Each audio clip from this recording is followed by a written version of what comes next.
बिस्मिल्लाहिर्रहमानिर्रहीम। आज के लेक्चर में हम लोग बात करने जा रहे हैं ऑक्टाहेड्रल कॉम्प्लेक्सेस के अंदर सब्स्टिट्यूशन रिएक्शंस और रिडॉक्स रिएक्शंस के मैकेनिज़म्स के बारे में। ठीक है, तो पहले हम लोग देखते हैं इंट्रोडक्शन के सब्स्टिट्यूशन रिएक्शंस होते क्या हैं। ऐसे रिएक्शंस जिनमें एक लिगेंड दूसरे लिगेंड को सब्स्टिट्यूट कर दे या रीप्लेस कर दे उन्हें हम कहते हैं सब्स्टिट्यूशन रिएक्शंस, या फिर एक्सचेंज रिएक्शंस, या फिर हम लोग उनको कहते हैं डिस्प्लेसमेंट रिएक्शंस। ठीक है, तो लिगेंड सब्स्टिट्यूशन में क्या होता है कि एक लिगेंड आता है और वो दूसरे लिगेंड को रीप्लेस करता है, उसकी जगह पर खुद अटैच हो जाता है। ठीक है, तो क्या होता है कि ऑक्सीडेशन स्टेट जो होती है ना उसमें कोई चेंज नहीं आता, क्योंकि लिगेंड पहले जो है वो एक था वहाँ पर। फिर क्या हुआ, वो बहुत कम टाइम में, मतलब ये होता है कि इंटरमीडिएट या ट्रांजिशन स्टेट बनती है according to the mechanism. Associative होगा या डिसोसिएटिव होगा। डिसोसिएटिव होगा तो फिर इंटरमीडिएट बनेगा, और अगर एसोसिएटिव होगा तो ट्रांजिशन स्टेट आएगी। और अगर वो थर्ड टाइप होगी, इंटरचेंज वाला होगा, तो उसमें फिर इंटरमीडिएट नहीं बनता। ठीक है ना। तो क्या होता है कि एक न्यूक्लियोफाइल या एक लिगेंड आता है और वो दूसरे को रिप्लेस करके उसकी जगह पर अटैच हो जाता है। अब होता क्या है कि जो मेटेलिक सेंटर होता है उसके साथ तो उतने ही बॉन्ड बने होते हैं ना दोबारा से। जैसे फॉर एग्जांपल अगर उसके साथ पहले 6 थे तो एक उसने नया लिगेंड आया, उसने एक को रिमूव किया और ख़ुद अटैच हो गया, तो जो रिमूव हुआ तब 5 हो गए, तो जब नया लिगेंड अटैच हुआ तो दोबारा 6 हो गए। तो मतलब कि उसके जो कोऑर्डिनेशन नंबर होता है या जो उसकी ऑक्सीडेशन स्टेट होती है उसमें कोई चेंज नहीं आता। ठीक है, अगर आप लोग ये एग्जांपल देखो तो इसमें एक्स जो है ये लीविंग ग्रुप है और जो वाई है ये हमारे पास एंटरिंग ग्रुप है, यानी कि जो नया लिगेंड आ रहा है वो है। The complexes that undergo substitution reactions rapidly are called kinetic liable, whereas those for substitution reaction proceed slowly are called inert. इसके बारे में हम लोग inert और liable जो थे हम लोग पहले पढ़ चुके हैं complexes के बारे में। जो readily या rapidly जो है reaction दे देते हैं उन्हें हम कहते हैं कि वो liable हैं, kinetic liable हैं, या जो नहीं देते या जिनमें रिएक्शन जो है वो स्लो होता है उन्हें हम कहते हैं इनर्ट है। ठीक है, उसके बाद हमारे पास है क्लासिफिकेशन ऑफ मैकेनिज्म। ये हम बात कर रहे हैं क्लासिफिकेशन ऑफ मैकेनिज्म उन रिएक्शंस की जो सब्स्टिट्यूशन रिएक्शंस दे रहे हैं। ठीक है, तो यहाँ पर है डिसोसिएटिव है, एसोसिएटिव और इंटरचेंज, 3 टाइप्स हैं इसकी। पहली टाइप को देखते हैं। पहली टाइप हमारे पास डिसोसिएटिव रिएक्शन मैकेनिज्म। ये पिछले लेक्चर में हम लोग बहुत ब्रीफली पढ़ चुके हैं, आज हम बस थोड़ा सा ओवरव्यू लेंगे इन तीनों का। डिसोसिएटिव में क्या है, हमारे पास एक कोई कॉम्प्लेक्स था, मेटल और लिगेंड का बॉन्ड था, और साथ में कोई हमारे पास जो है वो एक और लिगेंड जो है प्रेजेंट था। अब यहाँ क्या हुआ कि यहाँ पर डिसोसिएटिव है ना, डिसोसिएटिव जो होता है वो SN1 से रिजेंबल करता है। इसमें पहले लीविंग ग्रुप जो है वो लीव कर जाता है, यानी कि जो लिगेंड लीविंग होता है वो लीव कर जाता है। तो यहाँ पर क्या हुआ, बड़ा वाला एक्स जो था ये लीव कर गया, यानी कि कोई लिगेंड जो है वो ऑलरेडी लीव कर गया, उसके बाद एक और लिगेंड आया, उसने यहाँ पर अटैक किया और अटैच हो गया। तो इस वाले की, ये जो हमारे पास ये वाला है और ये वाला है, इनकी कोऑर्डिनेशन नंबर और इनकी ऑक्सीडेशन स्टेट जो है वो सेम है। ठीक है, तो चेंज नहीं हुआ ऑक्सीडेशन स्टेट में। इस वाले की और इस वाले की ऑक्सीडेशन स्टेट में कोई चेंज नहीं आया। हाँ, सब्स्टिट्यूशन हुई है, रिप्लेसमेंट हुई है, एक लिगेंड ने दूसरे को रिप्लेस कर दिया, लेकिन मेटल के साथ उतने ही बॉन्ड है जितने पहले थे। अब इसको अगर आप लोग देखें तो ये 2 स्टेप पाथवे है, और रेट डिटरमाइनिंग स्टेप वो होगा जो स्लो स्टेप होगा। कोऑर्डिनेशन नंबर की हम लोग पहले भी बात कर चुके हैं कि इंटरमीडिएट का जो कोऑर्डिनेशन नंबर होता है वो कम होता है कॉम्प्लेक्स से। किस तरह से कि वहाँ पर मेटल लिगेंड के साथ 2 एक्स थे तो कोऑर्डिनेशन नंबर ज़्यादा था, यहाँ पर एक एक्स रिमूव हो गया तो कोऑर्डिनेशन नंबर कम हो गया। उसके बाद है कि corresponds to SN1 mechanism for organic compounds. Organic compounds की अगर हम बात करें तो SN1 जिस तरह से परफॉर्म होता है उस तरह से डिसोसिएटिव परफॉर्म होता है। It's indicates unimolecular nucleophilic substitution reaction first order, या फिर हम इसको SN1 रिएक्शन भी कह सकते हैं। उसके बाद है एसोसिएटिव। एसोसिएटिव में क्या होता है, एसोसिएटिव में लीविंग ग्रुप पहले लीव नहीं करता, बल्कि जो नया लिगेंड होता है वो अटैक करता है और साथ में अटैच हो जाता है, और ट्रांजिशन स्टेट या इंटरमीडिएट कुछ इस तरह से बनता है कि उसमें लिविंग ग्रुप भी लगा होता है और नया वाला लिगेंड भी लगा होता है। ठीक है, उसके बाद क्या होता है कि जो लिविंग ग्रुप होता है, जो वीक होता है, वो लीव कर जाता है, जिस तरह से हम लोग SN2 में हमेशा से पढ़ते आए हैं। तो ये जो है ये रेट डिटरमाइनिंग स्टेप है, स्लो स्टेप है, ये भी 2 स्टेप पाथवे है। इसमें क्या है कि इंटरमीडिएट बन रहा है, लेकिन जो कोऑर्डिनेशन नंबर है इंटरमीडिएट का वो हाई है as compare to complex. Dissociative में लो था, इसमें हाई है। ये बायोमोलिकुलर है, इसलिए हमने इसको कहा कि ये SN2 रिएक्शन है। उसके बाद है इंटरचेंज रिएक्शन मैकेनिज्म। इंटरचेंज में क्या होता है कि इंटरमीडिएट नहीं बनता, जिस तरह से एसोसिएटिव और डिसोसिएटिव में हमने कहा कि इंटरमीडिएट की फॉर्मेशन होती है, इंटरचेंज में इंटरमीडिएट नहीं बनता। एक स्टेट आती है, मतलब फॉरेन से ये वाई आया, इसने इस पर अटैक किया, ये इस तरह से कॉम्प्लेक्स बना और ये फ़ौरन से जो है ना वो रीप्लेस हो गया, इंटरचेंज हो गया फ़ौरन से। कोई इंटरमीडिएट की फॉर्मेशन नहीं होती। ये आपको समझाने के लिए बताया हुआ है कि किस तरह से दरमियान में बॉन्ड फॉर्मेशन हुई और बॉन्ड ब्रेकिंग किस तरह से हुई। तो bond formation between the metal and entering group is concurrent with the bond cleavage between the metal and leaving group. Concurrent मतलब कि साथ साथ चल रहा है, दोनों वहाँ से बॉन्ड बन रहा है, उधर से साथ साथ टूट रहा है, तो दोनों पैरेलल चल रहे हैं। उसके बाद है correspond to SN2 reaction in organic chemistry. SN2 की तरह है, जैसे SN2 में न्यूक्लियोफाइल अटैक करता है फ़ौरन से, और फ़ौरन से जो है लिविंग ग्रुप लीव करता है और इस तरह से मैकेनिज्म परफॉर्म होता है। SN2 की तरह का ये भी, और इसमें इंटरमीडिएट की कोई फॉर्मेशन नहीं होती। अब हम बात करते हैं रिडॉक्स रिएक्शंस की। रिडॉक्स रिएक्शन में पहले हमारे पास है test tube experiment. Test tube experiment क्या होते हैं? ऐसे रिएक्शंस, केमिकल या बायोलॉजिकल रिएक्शन जो हम टेस्ट ट्यूब्स में परफॉर्म करते हैं ना, उनको हम कहते हैं टेस्ट ट्यूब एक्सपेरिमेंट्स। अब हमें कैसे पता लगेगा कि टेस्ट ट्यूब एक्सपेरिमेंट जो हम परफॉर्म कर रहे हैं उसमें हमें प्रोडक्ट ऑब्टेन हो गया? तो रिएक्शन इंडिकेटर्स क्या क्या चीज़ें होती हैं? Change in colour of solution, अगर रिएक्शन परफॉर्म हो गया तो कलर चेंज हो जाता है, या फिर प्रेसिपिटेशन की फॉर्मेशन होने लग जाती है, हमें पता लगता है कि रिएक्शन परफॉर्म हो गया, हमें प्रोडक्ट हासिल होना शुरू हो गया। या फिर क्या होता है कि अगर एक्सोथर्मिक या एंडोथर्मिक हो तो या फिर कूल डाउन हो जाती है टेस्ट ट्यूब, या फिर हीट अप हो जाती है टेस्ट ट्यूब।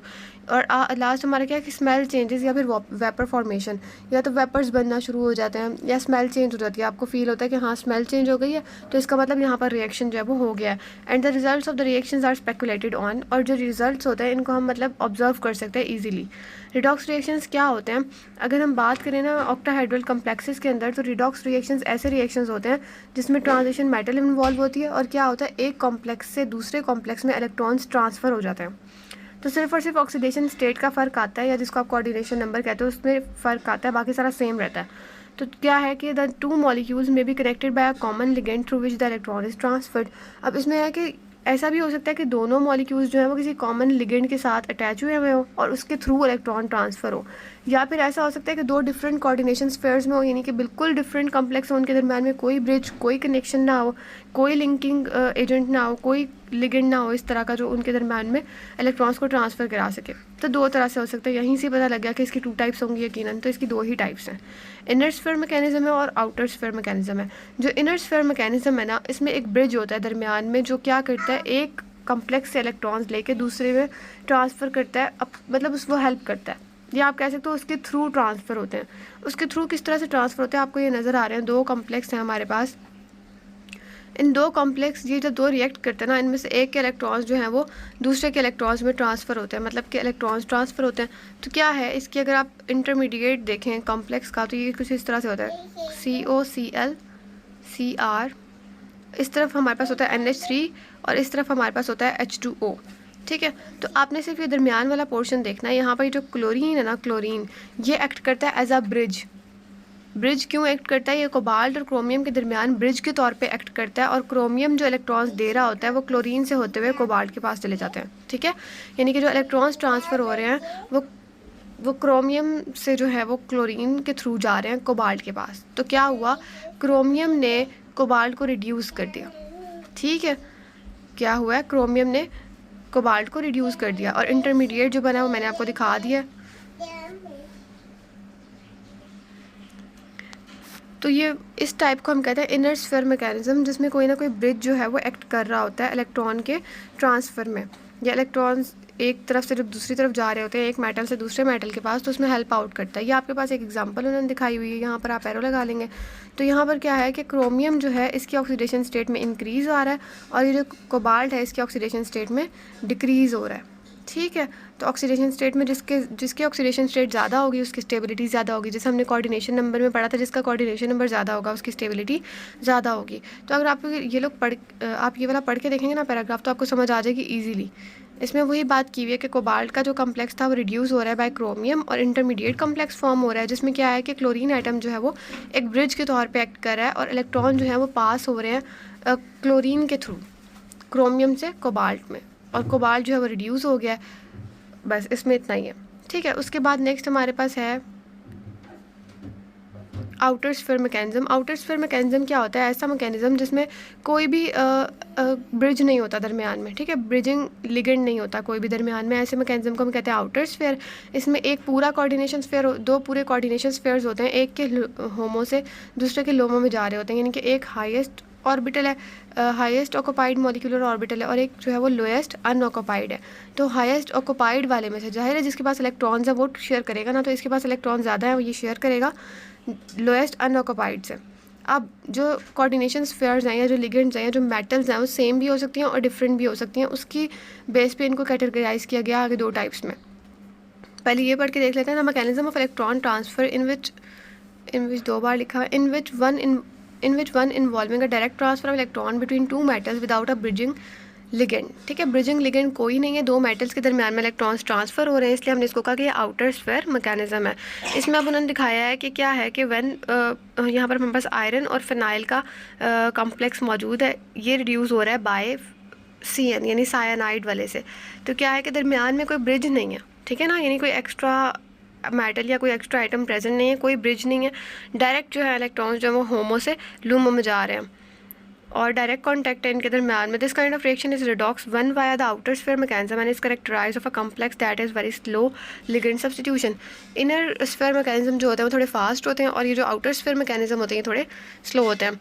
अब इसकी 2 टाइप्स हैं, होमोन्यूक्लियर इलेक्ट्रॉन ट्रांसफ़र और हेट्रोन्यूक्लियस। नाम से पता लग रहा है कि इसमें जो है वो सेम कम्प्लेक्सेस के दरमियान में इलेक्ट्रॉन का ट्रांसफ़र है और इसमें जो है वो डिफरेंट कम्प्लेक्सेस के दरमियान में है। इसमें आप लोग देखें ये भी सेम है, ये भी सेम है, सिर्फ एक पे स्टार है। स्टार जो है वो डिनोट कर रहा है कि ये होमो है यानी कि हाईएस्ट ऑक्यूपाइड है, और जहाँ पर स्टार नहीं है वो बता रहा है कि लुमो है। एक से दूसरे में इलेक्ट्रॉन्स ट्रांसफर हो जाएंगे, कुछ भी चेंज नहीं होना, सिर्फ और सिर्फ इनके ऑक्सीडेशन स्टेट में चेंज आएगा, और चेंज भी नहीं कह सकते, रीप्लेस हो रही हैं। +2 जहाँ पर थी वो +3 में चली गई, जो +3 थी वो +2 में चली गई। तो इसमें से एक एग्जांपल कर लेंगे। उसके बाद यहाँ पर है हेट्रोन्यूक्लियर इलेक्ट्रॉन ट्रांसफ़र। हेट्रोन्यूक्लियर के लिए आप लोग ये वाली एग्जाम्पल करेंगे। इसमें है आपके पास कि एक आयरन का और साइनाइड का एक कम्प्लेक्स है, और जो दूसरा कम्प्लेक्स है ये जो IrCl6 2 नेगेटिव आपको नज़र आ रहा है, ये होता है हेक्साक्लोरोइरिडेट। ठीक है, हेक्साक्लोरोइरिडेट होता है ये, इसको हम लोग कहते हैं। उसके बाद इरिडेट को हम शो करते हैं IR-2 या 2 नेगेटिव से। और अगर ये आप नेक्स्ट जो प्रोडक्ट बन रहा है ये वाला IrCl6-3, इसको हम कहते हैं हेक्साक्लोरोइरिडियम। इरिडियम यानी IR के ऊपर अगर -3 हो तो इसको हम कहते हैं इरिडियम। तो यहाँ से आपने एक ये वाली एग्जांपल कर लेनी है और एक ऊपर वाली कर लेनी है। इसमें कोई फ़र्क नहीं है, उसमें था होमो था, मतलब दोनों सेम कम्प्लेक्स थे, इसमें डिफरेंट कम्प्लेक्सेस हैं। होना कुछ नहीं है, इलेक्ट्रॉन्स का ट्रांसफ़र ये यहाँ से जब इस तरफ से जाएंगे तो ये -3 हो जाएगा, ये भी -3 हो जाएगा।